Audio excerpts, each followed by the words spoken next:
अस्सलाम वालेकुम dear students. हम जो पढ़ रहे थे chapter living organisms and there surroundings, उसमें हमने last time characteristics of living organisms पढ़ा था। तो आज हम उसी टॉपिक को कंटिन्यू करेंगे, characteristics of living things. Last time हमने इनके करेक्टर्स जो है लिविंग थिंग्स के पढ़े थे ये सारे। तो आज हम इन्हीं में से और कुछ करेक्टर्स पढ़ेंगे डिटेल में और एग्जाम्पल्स के साथ। तो पहला करेक्टर है सेल्यूलर ऑर्गेनाइजेशन। ये है हमारा पहला करेक्टर इसमें।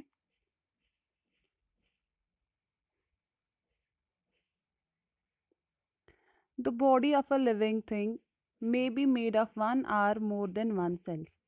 जो भी लिविंग चीज़ है, चाहे वो प्लांट है या एनिमल है, ये एक सेल की भी बनी हो सकती है या फिर एक से ज़्यादा सेल्स की। जो लिविंग थिंग्स की बॉडी है वो एक सेल की या एक से ज़्यादा सेल्स की बनी होती है। The living things which consist of a single cell are called unicellular organisms.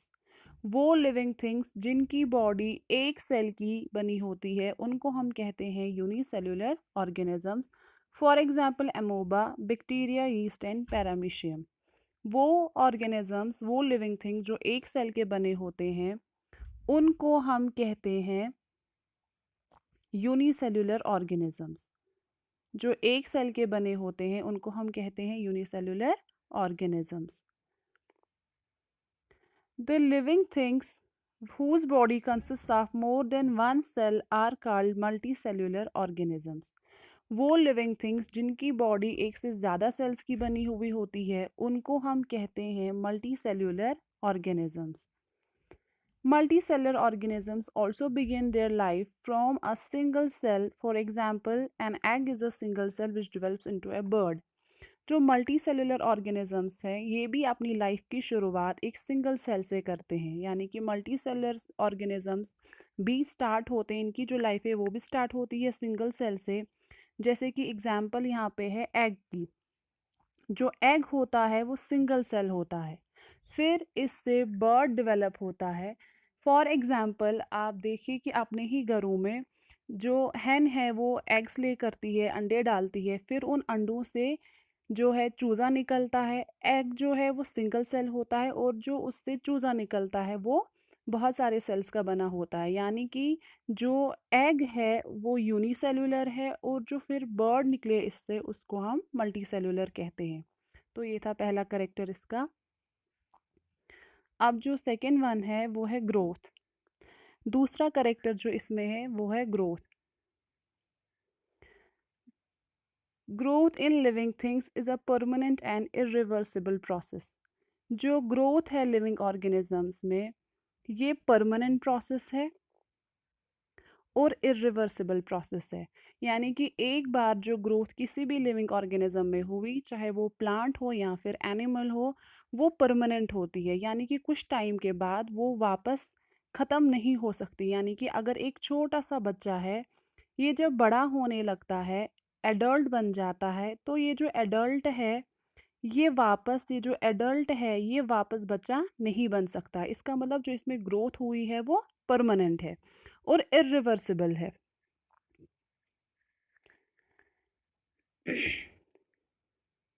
All living और all living things grow from a single cell. जो भी लिविंग ऑर्गेनिजम्स है वो सिंगल सेल से ग्रो करते हैं, फिर सिंगल सेल्स नंबर में इंक्रीज होकर मल्टी सेलुलर बनते हैं। In unicellular organisms, growth takes place by an increase in the size of the cell. Unicellular organisms में क्या होता है, जो ग्रोथ होती है वो होती है by the increase in the size of cell, यानी कि जो सेल है वो साइज में इंक्रीज होता है। सपोज अगर हमारे पास ये एक सेल है तो ये जो सेल है ये डिवाइड नहीं होगा, बल्कि इस सेल में क्या होगा, अगर ये पहले इतना सा है तो आहिस्ता आहिस्ता इसका साइज इंक्रीज होता जाएगा। तो इस तरीके से यूनिसेलुलर ऑर्गेनिजम्स में ग्रोथ होती है। Multicellular organisms grow by the formation of new sales. लेकिन जो मल्टीसेलुलर ऑर्गेनिजम्स है उनमें जो ग्रोथ होती है वो नए सेल्स के बनने से होती है। फॉर एग्जांपल अगर एक सेल है, जब इसमें ब्रेक डाउन होगा तो ये दो सेल्स का बना, फर्दर ब्रेक डाउन हुआ तो इसमें 4 सेल्स बनेंगे, यानी कि एक सेल से हमारे 4 सेल्स बनेंगे। इसी तरह ये जो नंबर है ये इंक्रीज होता जाएगा। एक सेल से 2 सेल्स बने, तो ये 2 सेल हमारे बने। ये 2 सेल फर्दर डिवाइड होंगे, तो एक एक सेल से 4 सेल्स बन रहे हैं। तो इसी तरह ये नंबर जो है सेल्स का इंक्रीज होता जाता है और मल्टी सेलुलर ऑर्गेनिजम्स में इसी तरह ग्रोथ होती रहती है। Growth of living things is internal. जो लिविंग थिंग्स है इनमें जो ग्रोथ है वे इंटरनल होती है, यानी कि इंटरनल ऑर्गन्स जो है उनमें ग्रोथ होती है। It is interesting to note that growth of animals stop after some time, months or years, but plants continue to grow throughout their lives. बोलते हैं यहाँ पर ये एक दिलचस्प बात है कि जो ग्रोथ एनिमल्स में होती है वो कुछ टाइम के बाद, स्पेसिफिक टाइम पीरियड के बाद वो ख़त्म हो जाती है। जैसे कि आपने देखा होगा हाइट हाइट मोस्टली जो है 18 टू 21 ईयर्स के बाद डिफरेंट साइकिल्स है, डिफरेंट टाइम पीरियड है for the mails and females. तो आहिस्ता आहिस्ता एक टाइम के बाद जो है वो हाइट इंक्रीज होना स्टॉप हो जाता है, उसके बाद फर्दर हाइट नहीं होती, यानी कि कुछ मंथ्स के बाद या कुछ ईयर्स के बाद जो है हाइट रुक जाती है फिर। तो लेकिन जो प्लांट्स है इनकी जो ग्रोथ है वो कंटिन्यू रहती है थ्रू आउट देयर लाइफ, यानी कि जब तक एक प्लांट जिंदा है तब तक उसकी ग्रोथ होती रहेगी। लेकिन जो एनिमल्स है उनमें कुछ टाइम के बाद, कुछ मंथ्स के बाद या कुछ ईयर के बाद ग्रोथ जो है वो स्टॉप हो जाती है।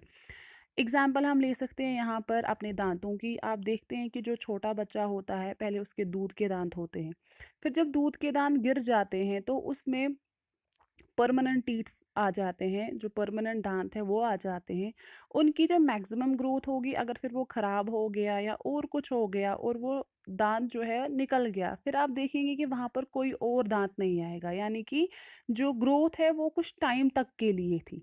तो उसके बाद जो ग्रोथ है वो स्टॉप हो जाती है इन केस ऑफ एनिमल्स। लेकिन जो प्लांट्स हैं उनमें जो ग्रोथ है वो कंटिन्यू रहती है through out their life.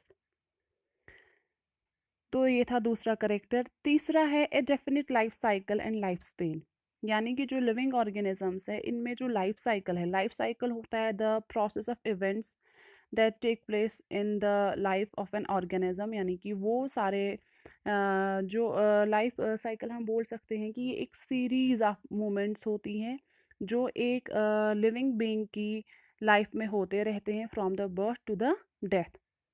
Life span मैंने आपको लास्ट टाइम भी बोला था, the period from the birth to the death. तो ये है नेक्स्ट वाला। An organism is born, it grows and then dies. एक ऑर्गेनिज्म जो है वो जन्म लेता है, फिर वो बढ़ता है, ग्रो करता है और कुछ टाइम के बाद after certain period of life वो मर जाता है। It follows a definite life cycle. तो ये जो लाइफ है एक ऑर्गेनिज्म की जो स्टार्ट होती है from birth to the death, तो it follows a definite life cycle, यानी कि एक लाइफ साइकिल होता है जिसके अकॉर्डिंग इसकी जो ज़िंदगी है वो आगे बढ़ती है। The life cycle of an animal has 4 stage.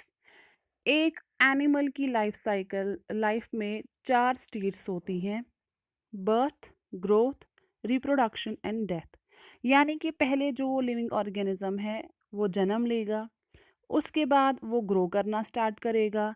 जब उसकी ग्रोथ जो है वो हो गई अच्छे से, यानी कि जब वो मैच्योरिटी तक पहुंचा, तो फिर वो क्या करेगा, वो रिप्रोडक्शन करेगा। रिप्रोडक्शन यानी कि वो अपने बच्चों को जन्म देगा और उसके बाद वो मर जाएगा, यानी कि रिप्रोडक्शन करने के बाद कुछ टाइम के बाद वो मर जाएगा।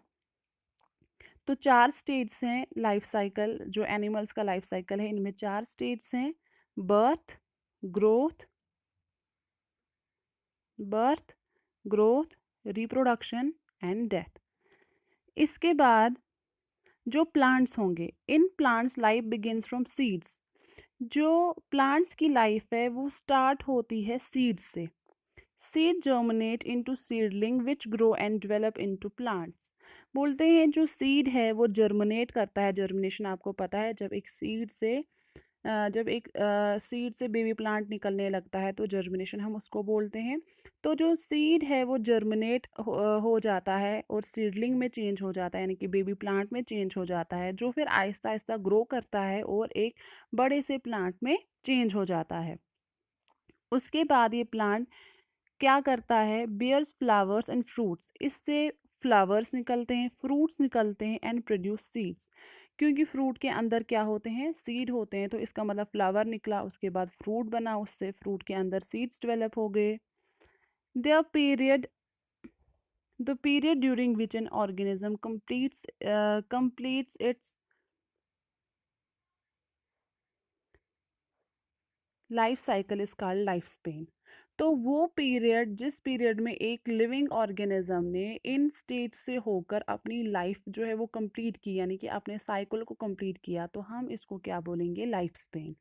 यानी कि जो एक लिविंग ऑर्गेनिज्म है वो जब बर्थ से लेकर डेथ तक जो भी उसमें मूवमेंट्स होंगे, जो भी जिन भी स्टेज से वो गुजरेगा from birth to the death, इसको हम बोलेंगे life span. A tree may have a life span of hundreds of years. जो एक ट्री है उसका जो लाइफ स्पेन है, जो उसकी बर्थ से लेके डेथ तक का टाइम है, वो 100 of years का हो सकता है। While the life span of bacteria is of a few minutes only. जो बैक्टीरिया का लाइफ साइकिल है वो कुछ ही मिनट्स का होता है, यानी कि उसकी बर्थ से लेके उसकी डेथ तक का जो टाइम है वो कुछ ही मिनट्स का होता है। तो ये था तीसरा करेक्टर। नेक्स्ट करेक्टर है reproduction. All organisms reproduce their own kind so that the continuity of one kind of plants or animals is maintained. बोलते हैं जो ऑर्गेनिजम्स हैं वो रिप्रोड्यूस करते हैं अपनी ही किस्म के, अपनी ही प्रजाति के वो ऑर्गेनिजम्स को जन्म देते हैं, ताकि जो उनकी यानी कि जो उनकी किस्म है, जो ऑर्गेनिजम्स की किस्म है वो कंटिन्यू रहे इस अर्थ पर। चाहे प्लांट्स हो या एनिमल्स हो, वो अपने ही किस्म के स्पीशीज़ को जन्म देते हैं ताकि उनकी जो काइंड है वो इस प्लैनेट पर रहे और मेंटेन रहे।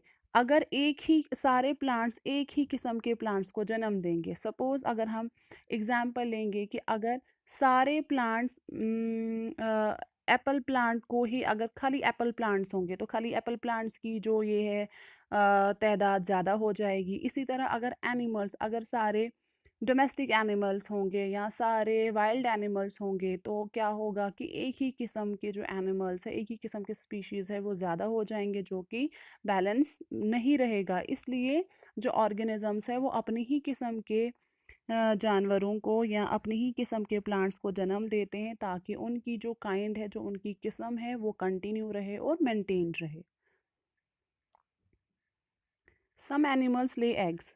कुछ एनिमल्स अंडे डालते हैं, for example fish, bird, snakes etcetera. Some give birth to their young ones like human beings, cat, dog etcetera. तो कुछ एनिमल्स अंडे डालते हैं और अंडों से उनके बच्चे निकलते हैं। तो जैसे इसमें एग्जाम्पल है फिशेस की, बर्ड्स की, स्नेक्स की। इसी तरह कुछ एनिमल्स जो है वो अपने बच्चों को जन्म देते हैं। तो इसमें एग्जांपल है ह्यूमन बींग्स की। ह्यूमन बींग्स अपने बच्चों को जन्म देते हैं, कैट्स, डॉग्स वगैरह, जैसे कि आप यहाँ पे भी देख रहे हैं। जो ह्यूमन बींग्स हैं वो अपने बच्चों को जन्म देते हैं और कैट्स भी अपने बच्चों को जन्म देते हैं। तो ये जन्म देते हैं by giving birth. Plants reproduce by many methods. जो प्लांट्स है वो बहुत सारे मेथड से अपने ओन काइंड को जन्म देते हैं। Some produce seeds which on getting favourable conditions grow into a plant. कुछ प्लांट्स जो हैं वो क्या करते हैं, सीड्स प्रोड्यूस करते हैं विच ऑन गेटिंग फेवरेबल कंडीशंस। जब फिर उनको फेवरेबल कंडीशंस मिलती हैं तो वो एक नए प्लांट में ग्रो करते हैं। यानी कि जो सीड है जब उसको फेवरेबल कंडीशंस मिलेंगी, फेवरेबल कंडीशंस यानी कि वो कंडीशंस जो उसके हक में हो। प्लांट के लिए क्या कंडीशंस होनी चाहिए, एक सीड के लिए क्या कंडीशंस होनी चाहिए टू ग्रो वेल, उसके लिए गर्मी उसको मिलनी चाहिए, उसको मिनरल्स मिलने चाहिए, उसको वाटर मिलना चाहिए, जब ये सनलाइट मिलनी चाहिए अच्छे से, तो ये सारी चीज़ें उसके लिए फेवरेबल कंडीशंस होती हैं। और इन कंडीशंस को मिलते ही एक सीड जो है वो एक प्लांट में ग्रो करता है। Some plants can grow from other plant parts as well. कुछ प्लांट्स जो है वो प्लांट के कुछ पार्ट्स से भी जन्म लेते हैं, यानी कि कुछ प्लांट पार्ट्स को भी हम नए प्लांट्स उगाने के लिए यूज़ कर सकते हैं। You might have seen nodes on sugar cane, बोलते हैं जो शुगर केन है आपने उस पर नोड्स देखे होंगे। नोड एंड इंटरनोड, नोड वो रीजन होती है, दो पार्ट्स हैं। नोड जो है वो रीजन होता है जहाँ से नए ब्रांच वगैरह ग्रो करते हैं। तो शुगर केन में आपने देखा होगा नोड्स इंटरनोड्स, मैंने आपको क्लास में भी दिखाया हुआ है ये बोर्ड पे कि किसको हम नोड एंड किसको इंटरनोड बोलते हैं। तो जो बोलते यहाँ पे बोलते हैं कि आपने नोड्स देखे होंगे शुगर केन में। Each node has the ability to grow into a new plant, और हर एक नोड में ये एबिलिटी होती है, ये ताकत होती है कि वो एक नए प्लांट में ग्रो करे विदाउट द सीड, यानी कि सीड के बगैर नोड की हेल्प से एक नया प्लांट उगाया जा सकता है। A small cutting of the stem of rose can grow into a complete plant.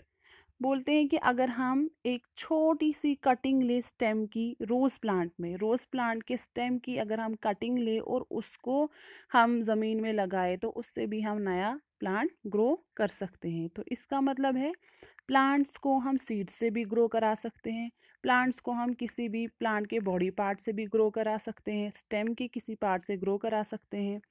Have you ever seen plant growing out of buds, तो बोलते हैं कि आपने कभी देखा है बड्स से प्लांट्स को ग्रो होते हुए। These these when fixed in soil grow into plant, जब इन बर्ड्स को ज़मीन में लगाते हैं तो इनसे भी नया प्लांट ग्रो करता है। तो ये थे करेक्टर्स ऑफ लिविंग ऑर्गेनिज्म, जैसे कि हमने लास्ट टाइम पढ़ा था। तो आज हमने जो करेक्टर्स पढ़े डिटेल में वो है सेलुलर ऑर्गेनाइजेशन, यानी कि जो एक सेल का बना होगा ऑर्गेनिज्म उसको हम यूनिसेलुलर कहेंगे, जो ज़्यादा सेल्स का बना होगा मोर देन वन सेल उसको हम कहेंगे मल्टी सेलुलर। तो डिफरेंट ऑर्गेनिजम्स हैं यूनिसेलुलर एंड मल्टी सेलुलर में। इसी तरह ग्रोथ जो दूसरा करेक्टर था कि यानी कि प्लांट्स जो है वो through out the life grow कर सकते हैं, और जो मल्टी सेलुलर या यूनिसेलुलर एनिमल्स हैं वो कुछ टाइम के लिए ग्रो करते हैं और उसके बाद उनमें ग्रोथ स्टॉप हो जाती है। इसी तरह हमने इसमें पढ़ा लाइफ साइकिल के बारे में, यानी कि जो एक प्लांट है या एनिमल है वो अपनी लाइफ में डिफरेंट स्टेज से होकर गुजरता है, और उसका जो लाइफ साइकिल है उसकी बर्थ से लेके उसकी डेथ तक होता है।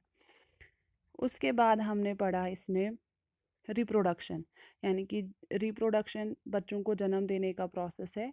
तो रिप्रोडक्शन में हमने ये पढ़ा कि चाहे एनिमल्स हैं या प्लांट्स हैं सब अपने बच्चों को जन्म देते हैं, लेकिन जो स्पीशीज़ है वो अपने ही जैसे स्पीशीज़ को जन्म देगा, यानी कि अपने ही काइंड को जन्म देगा, ताकि वो उस स्पीशीज़ की कंटिन्यूटी और मेंटेन यानी कि वो जो स्पीशीज़ है उनकी जो कंटिन्यूटी है वो रहे और मेंटेन रहे वो, यानी कि एक ही किस्म के प्लांट्स हैं, एक ही किस्म के एनिमल्स ना हो। तो रिप्रोडक्शन एनिमल्स में भी होती है, प्लांट्स में भी होती है। कुछ एनिमल्स बर्थ देते हैं अपने बच्चों को, कुछ अंडे डालते हैं और उनसे उनके जो ऑफस्प्रिंग्स हैं वो निकलते हैं। इसी तरह प्लांट्स में भी बहुत सारे मेथड से हम रिप्रोडक्शन करा सकते हैं प्लांट्स की। प्लांट सीड की मदद से भी रिप्रोड्यूस होते हैं, या फिर किसी भी प्लांट पार्ट को हम यूज़ कर सकते हैं एक नया प्लांट ग्रो कराने के लिए। बर्ड्स को हम इस्तेमाल कर सकते हैं, स्टेम को हम यूज़ कर सकते हैं to grow a new plant. तो ये थे करेक्टर्स ऑफ लिविंग ऑर्गेनिजम्स।